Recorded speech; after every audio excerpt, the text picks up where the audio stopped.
संभाजीनगरमधून संभाजीनगरच्या CIDCO police Thane हद्दीत दुचाकी चोराला पोलिसांनी अटक केली आहे। त्याने बनावट चावीचा वापर करून 20 मोटारसायकली चोरी केल्यात। प्रोझोन मॉल आणि एमजीएम रुग्णालय परिसरातून त्याने चोरी केल्याचं समोर आलं आहे।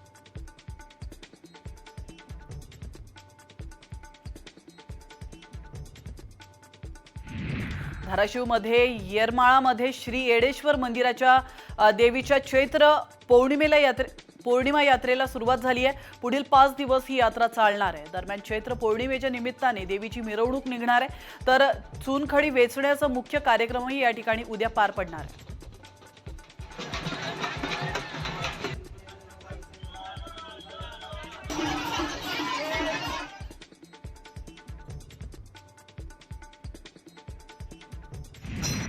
संभाजीनगरच्या खोकडपुरामधील समाज कल्याण ऑफिस समोरील गुलमोहरचं झाड मुळासकट उन्मळून पडलंय आणि या झाडाखाली एक दुचाकी आणि 2 कार दबल्या असून एक जण गंभीर झाला।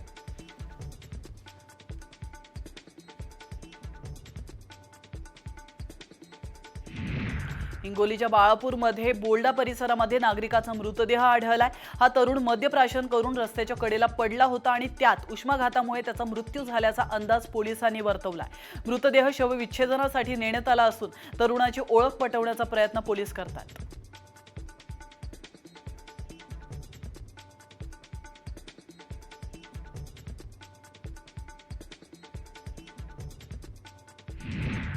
हिंगोलीच्या औंढामध्ये येडूद गावातील शिवारात उष्णतेमुळे टरबूज बागा करपून गेल्यात।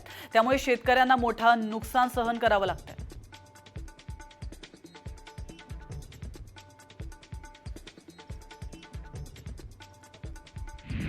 बीडच्या शिरूरमध्ये जुन्या वादातून एका तरुणाचं त्याच्या आईसह अपहरण करत अमानुष मारहाण करण्यात आली आहे। मारहाणीमुळे तरुणाच्या शरीरावर गंभीर जखमा झाल्यात।